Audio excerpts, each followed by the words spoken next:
ओम गंग गणपते नमो नमः। श्रीमद् वाल्मीकि रामायण किष्किंधा कांड 10वां सर्ग। भाई के साथ बैर के कारण बताने के प्रसंग में सुग्रीव को बाली को मनाने के लिए बाली द्वारा अपने निष्कासित होने का वृत्तांत सुनाना।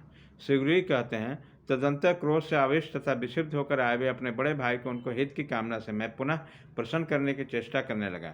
मैंने कहा, अनाथनंदन, सौभाग्य की बात है कि आप सकुशल लौट आए और वह शत्रु आपके हाथ से मारा गया।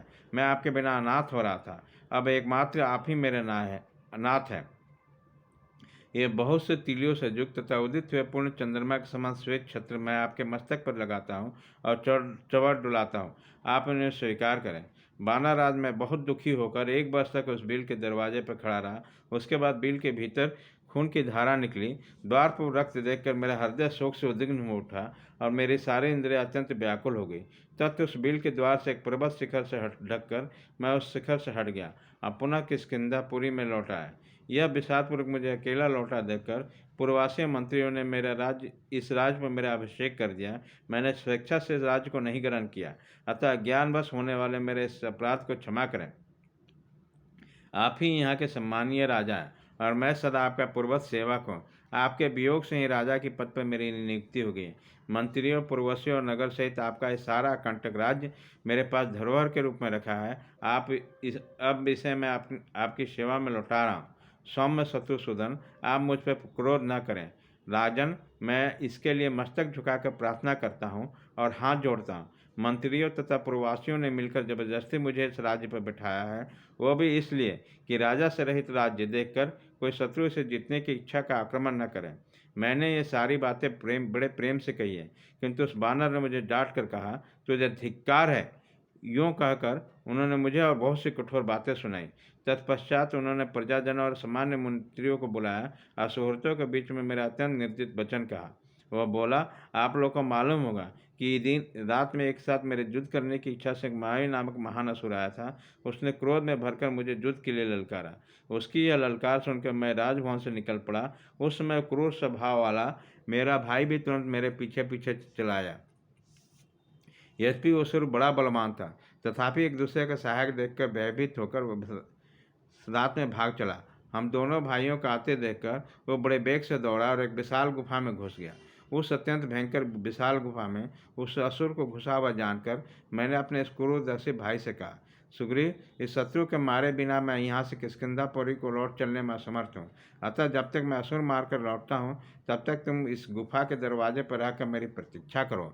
यह कहकर, और ऐसा ही यह तो यहाँ खड़ा है ही, ऐसा विश्वास करके मैं अत्यंत दुर्गम गुफा के भीतर प्रविष्ट हुआ। भीतर जाकर मैं उस दानव को खोज करने लगा। इसी से मेरा 1 वर्ष का समय व्यतीत हो गया। इसके बाद मैंने उस भयंकर शत्रु को देखा। इतने दिनों से न मिलने पर मेरे मन में कोई क्लेश या उदासीनता नहीं हुई।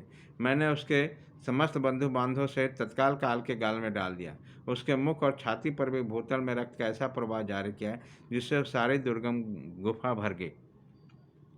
इस प्रकार जब पराक्रमी शत्रु का सुखपूर्वक वध करके जब मैं लौटा तो मुझे निकलने का कोई मार्ग ही नहीं दिखाई देता, क्योंकि बिल का दरवाज़ा बंद कर दिया था। मैंने सुग्रीव सुग्रीव कहकर बारंबार पुकारा, किंतु कोई उत्तर नहीं मिला। इससे मुझे बड़ा दुख हुआ।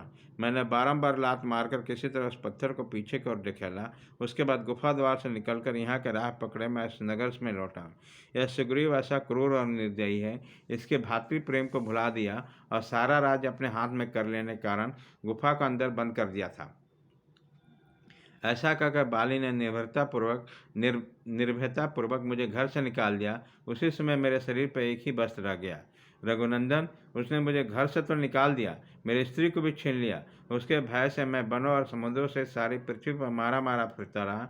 अगर अंतोगत्वा मैं भार्य हरण के दुख से दुखी होकर इस श्रेष्ठ पर्वत ऋषमुख पर चलाया, क्योंकि यह एक विशेष कारणवश बाली के लिए इस स्थान पर आक्रमण करना बहुत कठिन है।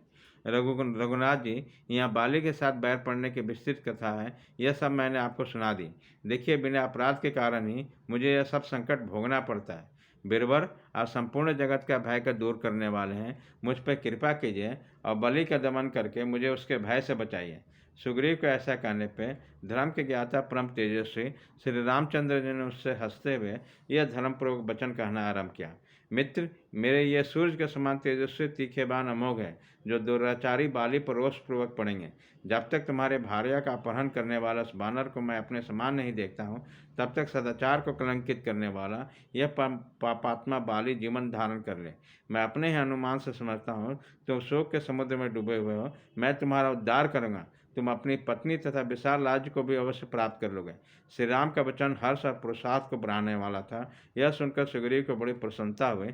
फिर वे बहुत ही महत्वपूर्ण बात कहने लगे। इस प्रकार श्री वाल्मीकि निर्मित रामायण आदि काम के किष्किंधा कांड में 10वां सर्ग पूरा हुआ।